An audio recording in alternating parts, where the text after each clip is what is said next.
Good morning, good afternoon, good evening, जब भी आप ये वीडियो देख रहे हैं। मेरा नाम प्रिंस है और हमारा आज का टॉपिक है मैट्रिसेस।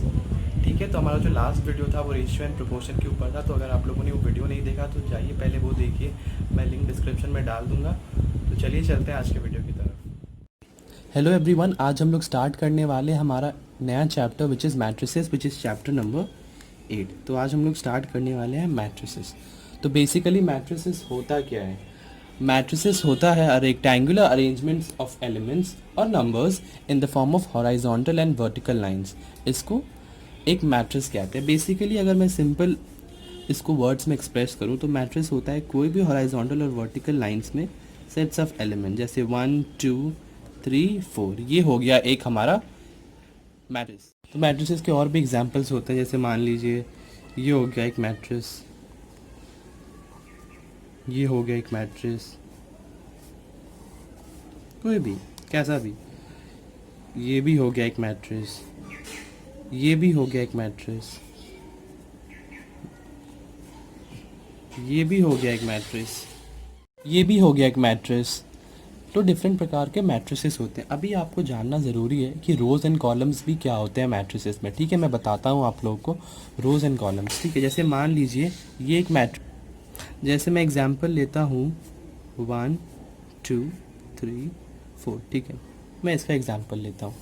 तो रोज़ होता है ये, दीज आर रोज़, और कॉलम्स क्या होता है ये, दीज आर कॉलम्स।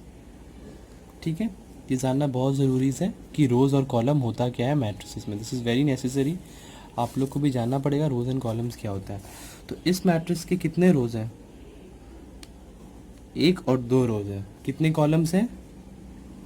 1 और 2 कॉलम है। अच्छा ठीक है, तो इसके नंबर ऑफ रोज़ है मेरे 2 और कॉलम्स हुए मेरे नंबर 2।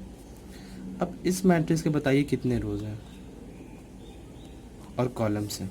तो रोज़ ये होता है, कॉलम्स ये होता है।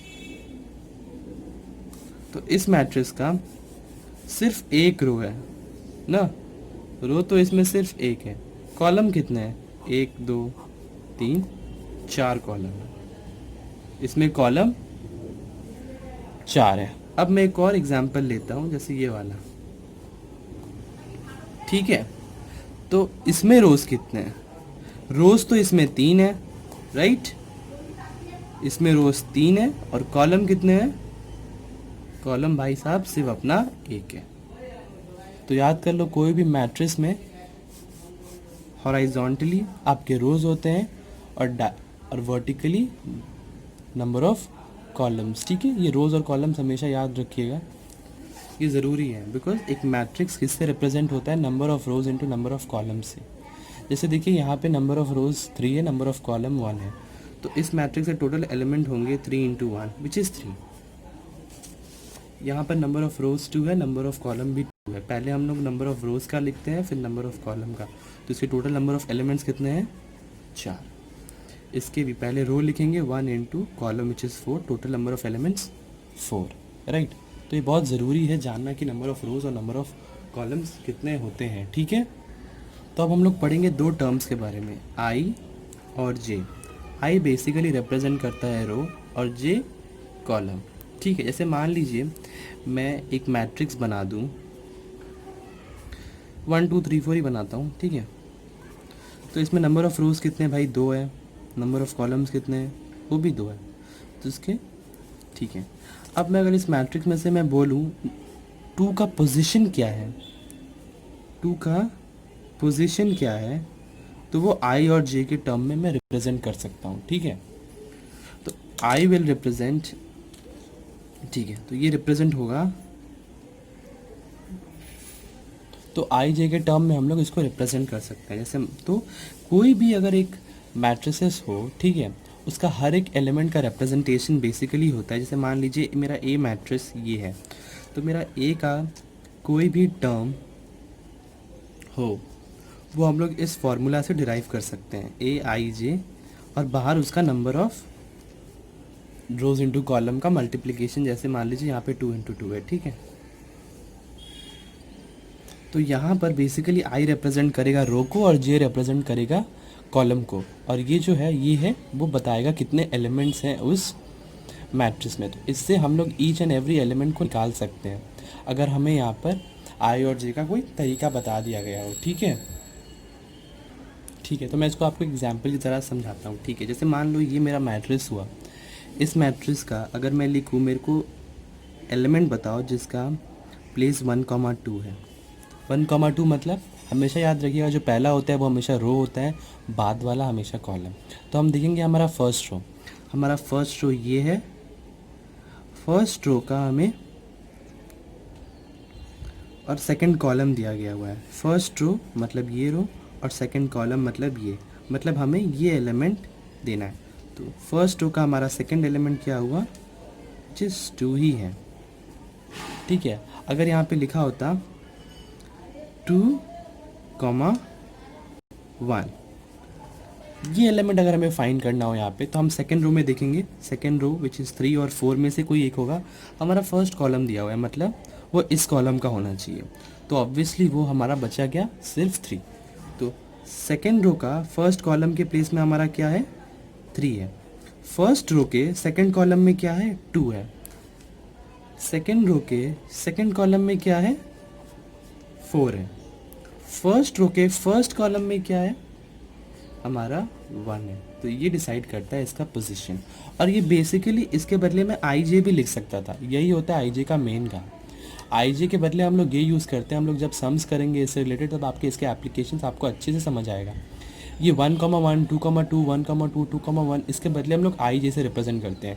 आई मैंने पहले ही कहा आपको, आई रो का मतलब समझाता है और जे कॉलम बताता है। ठीक है, और ऐसे ही हम एक मैट्रिसेस क्रिएट भी कर सकते हैं, बस हमें वहाँ पर एक सिंपल फार्मूला देना पड़ेगा। अगर हमारे पास वो फार्मूला हमें दिया हुआ है, हम पूरा मैट्रिसेस बता सकते हैं, क्रिएट कर सकते हैं। ठीक है, यही होता है बेसिकली आईजे का काम। हम लोग का क्या होता है, जैसे मान लीजिए हमें कोई मैट्रिक्स क्रिएट करने देगा और आईजे का टर्म देगा, तो क्या होगा ना, हम पहले उसका देखेंगे कि उसका ऑर्डर कितना दिया हो। 2x2 दिया है, 1x1 दिया है, 1x2 दिया है, जितना भी दिया है हमें वो देखना है पहले। ठीक है, उस हिसाब से हम आई में पहले 1 बैठाएंगे तो हम जे में भी 1 बैठाएंगे। फिर हम आई में जब 2 बैठाएंगे तो हम जे में 1 बैठाएंगे। फिर जब जे में 1 बैठाएंगे, सॉरी आई में 2 बैठाएंगे, फिर जे में 2 बैठाएंगे। ठीक, और जब होगा, जब इसमें 2 बैठाएंगे और इसमें 1 बैठाएंगे, आई में 1 और जे में 2, राइट। ऐसे करके हमें इसको करना है। इससे मैं जब एग्जांपल्स और मैं सम्स करवाऊंगा आप लोग को, आपका ये पूरा टॉपिक अच्छे से क्लियर हो जाएगा। ठीक है, तो बेसिकली आते हैं अब इक्वालिटी ऑफ मैट्रिसेस में। ये क्या होता है, इक्वालिटी ऑफ मैट्रिसेस। ठीक है, ये कहता है कि दो मैट्रिसेस तभी इक्वल है जब number of rows in A equals to number of rows in B, number of columns in A equals to number of column in B. ठीक है, तो जैसे मान लो मेरा ए ये दिया हुआ है 2, 3, 5, 7, बी दिया हुआ है 2, 3, 5, 7। ये देखो 2 भी सेम पोजीशन पे है, 3 भी सेम पोजीशन पे है, 5 भी सेम पोजीशन पे है और 7 भी सेम पोजीशन पे है। इसका ऑर्डर है 2x2, इसका ऑर्डर है 2x2। वो मैटर नहीं करता, वो सच्ची में मैटर नहीं करता। अभी मैटर क्या करता है कि जो एलिमेंट्स है वो सेम पोजीशन पे है, वो मैटर करता है। तो ए और बी तभी बराबर होगा जब एलिमेंट्स उसके सेम पोजीशन पे होंगे। अब ऐसा भी तो आप बोल सकते हो ना यार कि ए हो गया 2, 3, 5, 7 और यहाँ पे मैं एक सी ले लेता हूँ 7, 8, 9, 10। अब भाई ये भी तो 2x2 है, ये भी 2x2 है, बट इसका मतलब ये तो नहीं कि ये लोग इक्वल है। नहीं, नंबर ऑफ रोज और नंबर ऑफ कॉलम्स इक्वल होने से ये लोग नहीं होगा इक्वल, इन लोग का एलिमेंट्स इक्वल होने से होगा। हाँ, वो भी फैक्टर है कि जब एलिमेंट्स इक्वल हो जाएगा तो नंबर ऑफ रोज और नंबर ऑफ कॉलम्स को तो इक्वल होना ही है, बट ऐसा ज़रूरी नहीं है कि नंबर ऑफ रोज और कॉलम्स इक्वल हो तो वो दोनों मैट्रिसेस भी इक्वल हो। ये एक्चुअली ये हो गया ना एक्सेप्शन कि ए और बी इक्वल हो सकता है जब इन लोग के एलिमेंट्स इक्वल हो, और तब तो जाहिर सी बात है नंबर ऑफ रोज और कॉलम्स भी इक्वल होने। बट इसका ऑपोजिट ट्रू नहीं है कि number of rose and columns equal, इसका मतलब ये नहीं है कि दोनों मैट्रिसेस भी इक्वल हैं। ठीक है, ठीक है। और मान लीजिए ऐसे तो ये क्या हुआ, ये लोग अनइक्वल हो गया। तो हम लोग पढ़ेंगे डिफरेंट टाइप्स ऑफ मैट्रिसेस। अभी कुछ बहुत कम ही है, उतने ज़्यादा नहीं है। पहला होता है row matrix. Different types of matrices में हम लोग पढ़ेंगे। पहला is row matrix. Row matrix क्या मतलब? रो का मतलब समझ गया कि आप उसमें सिर्फ एक रो हो, एक रो हो तो उसको हम लोग बोलते हैं रो मैट्रिक्स। मतलब ये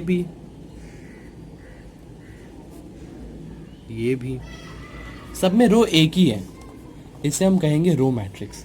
नेक्स्ट आते हैं कॉलम मैट्रिक्स। अब इसे भी आप देख के समझ गए होंगे कि कॉलम मैट्रिक्स होता क्या है। कॉलम मैट्रिक्स होता है जिसमें सिर्फ और सिर्फ एक कॉलम हो, रो जितना भी हो मुझे फ़र्क नहीं पड़ता, कॉलम एक होना चाहिए। Now this is a column matrix. एक ही कॉलम है भाई, रो भी एक, कॉलम भी एक। ये भी एक कॉलम मैट्रिक्स है। रो 4 है इसमें पर कॉलम एक ही है, तो कॉलम मैट्रिक्स वो होता है जिसमें कॉलम एक ही होता है, रो चाहे जितना भी हो। रो मैट्रिक्स होता है जिसमें रो एक होता है, कॉलम जितना भी हो, डज नॉट मैटर। ठीक है, अब बात करते हैं स्क्वायर मैट्रिक्स पे। स्क्वायर मैट्रिक्स होता है जब रो और कॉलम इक्वल हो। और वो कब इक्वल होंगे? जब ये बेसिकली स्क्वायर बनेगा। देखो जैसे 1 2 3 4, देखो नंबर ऑफ रोज भी 2 है, नंबर ऑफ कॉलम्स भी 2 है। जब number of rows equals to number of columns हो तो मतलब समझ लेना वो एक स्क्वायर मैट्रिक्स है। यहाँ पर एक और चीज़ बताना चाहूँगा, 2 इंटू 2 हुआ, 3 इंटू 3 भी तो हो सकता है भाई। 3 1 2 3 4 5 6 7 8 9, कॉमा नहीं होगा, सॉरी, कभी भी कॉमा मत यूज़ करना, मैं गलती से अभी कर दिया, कॉमा नहीं। ये देखो 3 इंटू 3, इसमें भी number of rows equals to number of columns है, तो this is also square matrix. But अभी मैं बोलने वाला हूँ आप लोग को एक इंपॉर्टेंट चीज़। आप लोग के सिलेबस में सिर्फ 2 इंटू 2 तक ही लिमिटेड है। आप लोग के सिलेबस में कभी भी 2 इंटू 2 से बड़ा सवाल नहीं आएगा, ठीक है। 3 इंटू 3 या फिर 4 इंटू 4 ये सब के सवाल नहीं आएंगे आपके बोर्ड एग्जाम्स में। मैक्सिमम लिमिट इज़ 2 इंटू 2, ठीक है। बढ़ते हैं अगला, विच इज़ ज़ीरो मैट्रिक्स और नल मैट्रिक्स। नल मैट्रिक्स भी बोलते हैं इसको, नल मैट्रिक्स। ये क्या होता है? ये होता है जिसमें ज़ीरो, सिर्फ ज़ीरो हो, वो होता है नल मैट्रिक्स। कितने रो हो कितने कॉलम हो हमको फ़र्क नहीं पड़ता, बस ज़ीरो होने चाहिए। ज़ीरो ज़ीरो ज़ीरो ज़ीरो, ये भी एक ज़ीरो मैट्रिक्स है। ज़ीरो ज़ीरो, ये भी एक ज़ीरो मैट्रिक्स है, सॉरी फिर से दे दिया। Zero zero zero zero zero zero, उस मैट्रिक्स के अंदर सिर्फ ज़ीरो होना चाहिए, वो होता है ज़ीरो या फिर नल मैट्रिक्स, ठीक है। जो हमारा नेक्स्ट टॉपिक है वो है आइडेंटिटी और यूनिट मैट्रिक्स। देखो ये बहुत ज़रूरी होता है,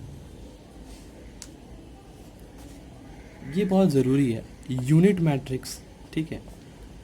ये बहुत एक्चुअली ये सवाल ना यूनिट मैट्रिक्स से सवाल आते हैं, लोग कंफ्यूज कर जाते हैं। यूनिट मैट्रिक्स का रिप्रेजेंटेशन हमेशा आई से होता है, ठीक है।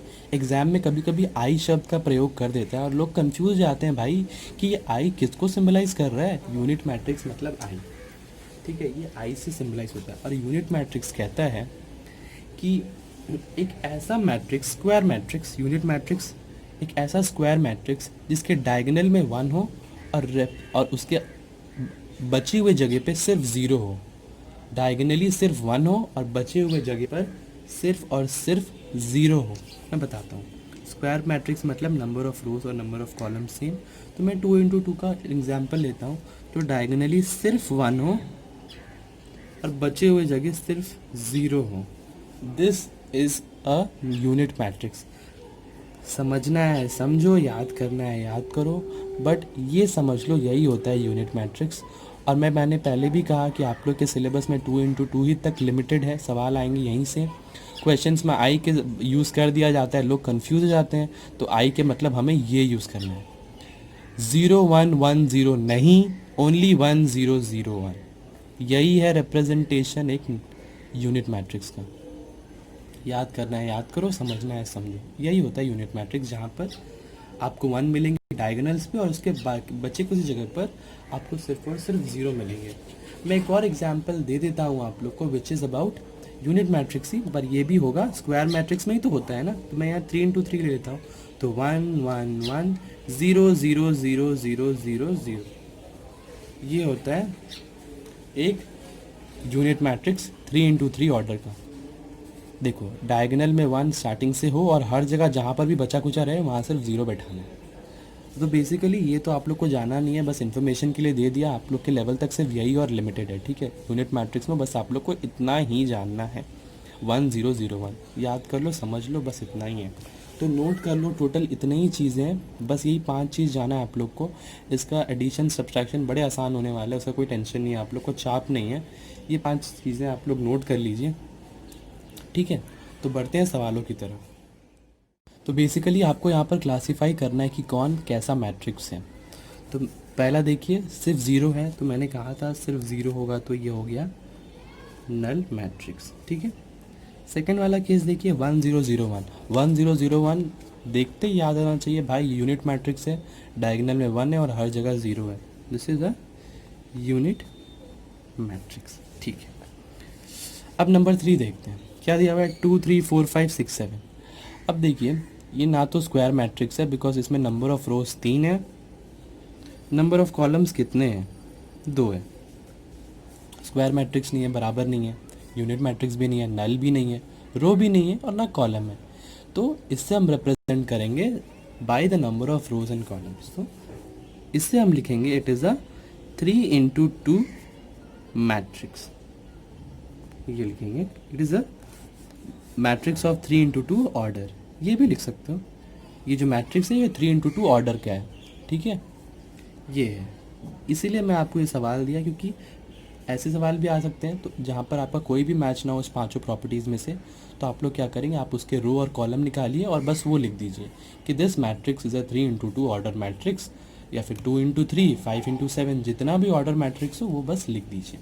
अभी देखिए यहाँ पर चौथे नंबर में सिर्फ एक रो है, कॉलम 3 है, तो this is a row matrix. अभी देखिए, इसे आप रो मैट्रिक्स के अलावा एक और तरीके से लिख सकते थे। यहाँ पे नंबर ऑफ रोज तो 1 है, नंबर ऑफ कॉलम्स कितने हैं, 3, तो आप इसे लिख सकते थे it is a matrix of 1x3 order, ऐसे भी लिख सकते हो, ये भी लिख सकते हो, but preferable is row matrix, ठीक है, प्रेफरेबल ये है, ये भी लिख सकते थे। इस केस में आपको यूनिट मैट्रिक्स ही लिखना पड़ेगा और यहाँ पर नल मैट्रिक्स, ठीक है। तो बढ़ते हैं अगले सवाल की तरफ। तो हमारा नेक्स्ट सवाल है, अब matrix has 4 elements, what are the possible orders. तो मतलब हमें यहाँ ऑर्डर बताना है कि किस ऑर्डर में। तो उस चारों को ABCD लिख सकता हूँ, अज्यूम कर लो यार, क्योंकि वो तो बताना नहीं, लास्ट में ऑर्डर ही बताना है। तो ABCD को हम लोग ऐसे लिख सकते हैं, ABCD, ये एक ऑर्डर हो गया 2x2 का। एक को लिख सकते हैं ABCD रो मैट्रिक्स में, तो ये ऑर्डर हो गया 1x4 का, एक रो 4 कॉलम। एक ऐसे भी लिख सकते हैं ना, ऐसे भी लिख सकते हैं, विच इज 4x1। तो टोटल प्रोबेबिलिटीज तो 3 ही निकलते हैं। तो मैट्रिक्स हैविंग 4 एलिमेंट्स, उसके नंबर ऑफ पॉसिबिलिटीज सिर्फ इतने ही हैं और कोई पॉसिबिलिटीज़ नहीं हो सकता। देखो ऐसे कभी मत लिखना, ठीक है, ऐसा नहीं कि एक में 3 एलिमेंट्स हो और चौथे में सिर्फ एक हो, ऐसा नहीं हो सकता। 0 हो तो चलेगा बट इक्वल होने चाहिए। रो अगर में एक रो में अगर 3 कॉलम है और तीनों में कुछ ना कुछ है तो अगले में सिर्फ एक मत रखियो। जैसे ABCD है तो आप बोल सकते हो एक में ABC हो और सिर्फ लास्ट वाले में D हो, नहीं, दिस इज़ रॉन्ग, ठीक है। नंबर ऑफ एलिमेंट्स रो और कॉलम में इक्वली होने चाहिए, ऐसा नहीं एक में 3 तो एक में, अगर 2 है ऊपर तो नीचे भी 2 है, ठीक है, उस हिसाब से। और अगर नहीं है तो नहीं है। देखो यहाँ पर एक ही कॉलम है और कॉलम नहीं है, अगर यहाँ पर C होता तो मुझे यहाँ पर भी लिखना पड़ता, नहीं है तो नहीं है, और अगर है तो सब में है, ऐसा है, ठीक है। बढ़ते हैं अगले सवाल की तरफ, जहाँ पर आपको लिखा है कि कंस्ट्रक्ट अ 2x2 मैट्रिक्स। मैंने भी पहले कहा था कि हमारे सिलेबस में, तो कहा था ना मैंने कि हमारे सिलेबस में सिर्फ 2x2 तक ही रेस्ट्रिक्टेड है। तो हमें कहा गया है कंस्ट्रक्ट अ मैट्रिक्स, जहाँ पर हमें वो IJ वाला टर्म दे दिया, ठीक है, अभी आपको वो अच्छे से समझ आ जाएगा। तो 2x2 का हमें वो दे दिया, 2x2 मैट्रिक्स है जहाँ पे हर एक एलिमेंट जो I जैसे रिप्रेजेंट होता है, मैंने कहा था हर एक एलिमेंट को I जैसे रिप्रेजेंट करते हैं हम लोग, जहाँ पर I रो बताता है और J कॉलम बताता है, ठीक है। और हमें रिलेशन दे दिया, मैंने कहा था ना रिलेशन देना ज़रूरी है वरना नहीं होगा, इसलिए मैं वहाँ पे आपको करा नहीं पा रहा था, वरना मैं आपको वहीं समझा देता। रिलेशन दिया हुआ है यहाँ पे 2I - J, तो हर एक एलिमेंट वो है वो 2 गुना रो के -1 कॉलम है, ऐसे है। तो वो 2 × 2 मैट्रिक्स है, तो पहले हम लोग 1 पुट करेंगे आई और जे में। तो हमारा फर्स्ट रो का फर्स्ट कॉलम का जो एलिमेंट है उसका क्या होगा, 2 × 1 - 1। तो यहाँ हमारा वैल्यू क्या आया, पहला हम लोग का फर्स्ट रो का फर्स्ट कॉलम में जो हमारा एलिमेंट है उसका वैल्यू 1 है। समझ आ रहा है आप लोग को? अब हम लोग क्या बैठाएंगे, अब हम लोग बैठाएंगे 1 और 2, रो वही रहेगा। कैसे, समझो समझो, देखो ABCD एज्यूम कर लो। This is 1, this is 1, 2, this is 2, 1, this is 2, 2। तो फर्स्ट रो और सेकंड कॉलम, तो फिर वही फर्स्ट रो और सेकंड कॉलम, तो यहाँ पर AIJ है, यहाँ 1 बैठाइए, यहाँ पे 2 बैठाइए, आई के बदले आई का वैल्यू बैठाइए जो 1 हम है, और जे के बदले जे का वैल्यू विच इज़ दिस, तो विच इज़ 0। तो हमें यहाँ पे A1 मिला था, B हमारा मिला हमें 0। अब सेकेंड रो का फर्स्ट एलिमेंट, सेकेंड रो का फर्स्ट एलिमेंट, तो A सेकेंड रो का हमें फर्स्ट कॉलम ना, तो ये हो जाएगा 2 × 2, आई के बदले 2 बैठाएंगे और जे के बदले सिर्फ 1 बैठाएंगे, तो ये हो गया 3। तो हमें यहाँ से C का वैल्यू मिल गया 3। अब चौथा है सेकेंड रो का सेकेंड कॉलम में कौन सा एलिमेंट है, तो सेकेंड रो का सेकेंड कॉलम में कौन सा एलिमेंट है।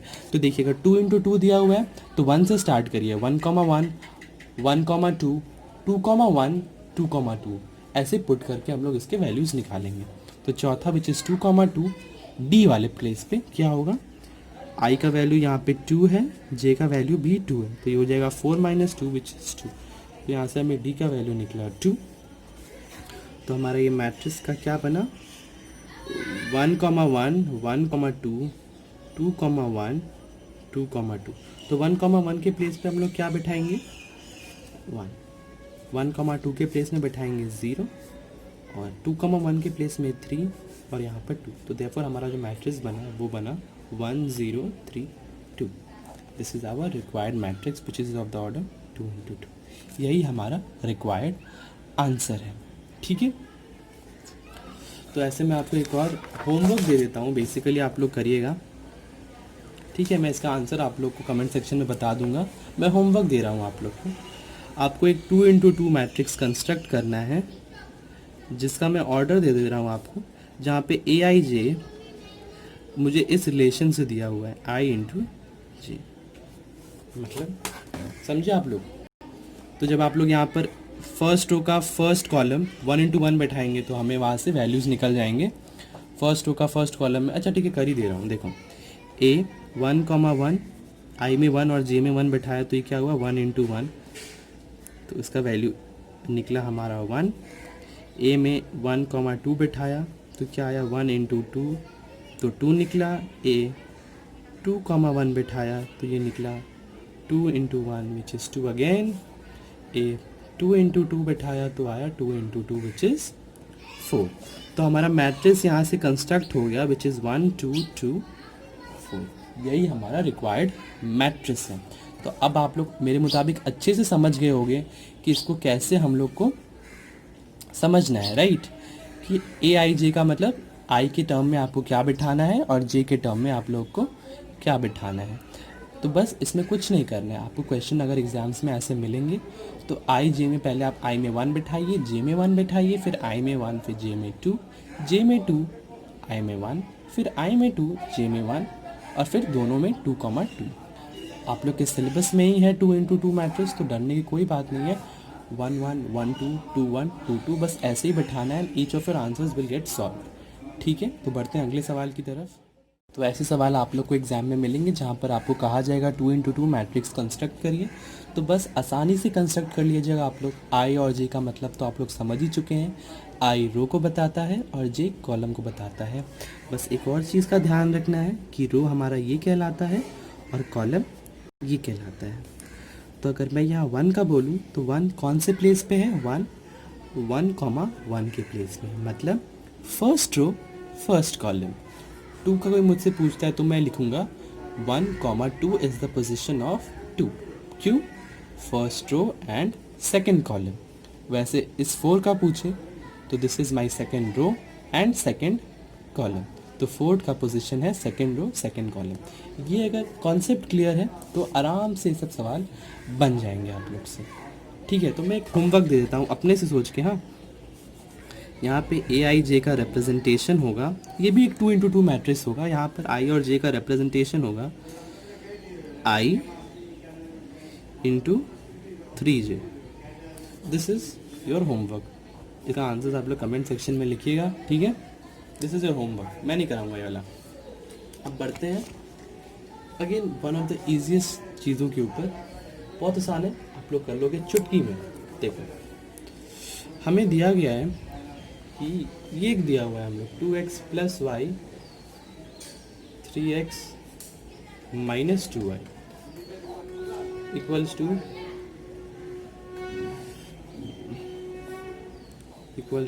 5, 4. हमें ये दिया गया है और हमें पूछा है x और y का हमें वैल्यू निकालना है. अभी देखिए, आप लोग सोच रहे होंगे कि 2x एक अलग टर्म है और प्लस y एक अलग टर्म है. बट आप चीज़ ये गौर करिए कि यहाँ पे नंबर ऑफ रोज तो 2 हैं और नंबर ऑफ कॉलम्स 1 है. 2 मैट्रिक्स इक्वल तभी होते हैं जब दोनों के टर्म्स इक्वल हो और नंबर ऑफ रोज और कॉलम्स भी इक्वल हो. इसका मतलब ये भी 2x1 हुआ. तो फिर ये 2x2, ये 4 एलिमेंट्स हमें सेपरेट नहीं समझना है कि 2x प्लस वाई एक एलिमेंट है, 3x माइनस 2y भी एक एलिमेंट है. ठीक है, अगर ऐसा क्वेश्चन दिया है और आपको कहा जा रहा है कि x एंड y करिए, तो आपको बस एक चीज़ लिखना है. हमेशा लिखेगा, कभी भूलेगा मत. By definition of equality of matrices, by definition of equality of matrices, कभी भी मत भूलिएगा ये लिखना. हमेशा याद रखिएगा. मैंने क्या कहा था, 2 मैट्रिसेस इक्वल होंगे, इसका मतलब उसका हर एक टर्म इक्वल होगा. That means 2x plus y is equals to 5. Similarly 3x minus 2y is equals to 4. This is by the definition of equality of matrices. यही कहते हैं, इस टर्म्स का मतलब ही यही है. Bye the definition of equality of matrices, अगर 2 matrix equal हैं तो उसके टर्म्स भी इक्वल हैं. 2x plus y equals to this. बस अब साइमल्टेनियसली सॉल्व कर दो, जो आप लोगों ने क्लास 9 में सीखा था. मैं उसको 2 से मल्टीप्लाई करता हूँ तो ये हो जाएगा 4x plus 2y equals to 10. 3x minus 2y equals to 4. Plus minus कटा, 4 प्लस 3 7x इक्वल्स टू 14. यहाँ से हमारा x का वैल्यू आया 14/2, 7 is 2. वहाँ से हम x का वैल्यू निकाल लेंगे. 2x plus y equals to 5 दिया हुआ है, तो 2 into 2 plus y equals to 5. यहाँ से y का वैल्यू आएगा 5 minus 1 which 5 minus 4 sorry which is equals to 1. तो हमें यहाँ से x और y का वैल्यू निकल गया विच इज़ 2 and 1.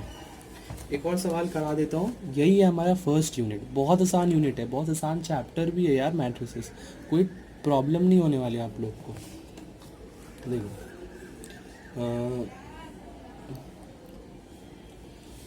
तो ठीक है, ये वाला ले लो. थोड़ा सा ट्रिकी देता हूँ. x minus 2y a plus 2b 3a minus b 3 1 5. ठीक है, ये हमें क्वेश्चन में दिया हुआ है. देखो, अब ये 4 टर्म्स हैं. ये अगेन अगर कोई मैट्रिक्स किसी मैट्रिक्स से इक्वल है, ये लाइन कभी मत भूलना लिखना. Bye the definition of equality of matrices. मैं वापस नहीं लिख रहा हूँ, मैं बस बता दे रहा हूँ आप लोग को. आप लोग ये लिखिएगा, by the definition of equality of matrices. ठीक है, उसके बाद क्या हो जाएगा, ये x minus 2 equals to 3 a plus 2b equals to 5 3a minus b equals to 1 and y equals to 1. तो y का तो वैल्यू आराम से निकल गया. x का वैल्यू क्या होगा, x equals to 3 plus 2 which is equals to 5. ठीक है, अब इसे भी हमें साइमल्टेनियसली सॉल्व करना है. इंटू 2 करेंगे तो ये हो जाएगा a plus 2b equals to 5. 6a minus 2b equals to 2. कटा 7a इक्वल्स टू 7. a का वैल्यू आया 1. ठीक है, तो a plus 2b equals to 5 दिया हुआ था हमें. तो 2b क्या हो जाएगा, 5 माइनस a का वैल्यू 1 दिया हुआ है, तो तो b हो जाएगा यहाँ से हमारा 4/2 which is equals to 2। a का वैल्यू 1, b का वैल्यू 2, y का वैल्यू 1, x का वैल्यू 5।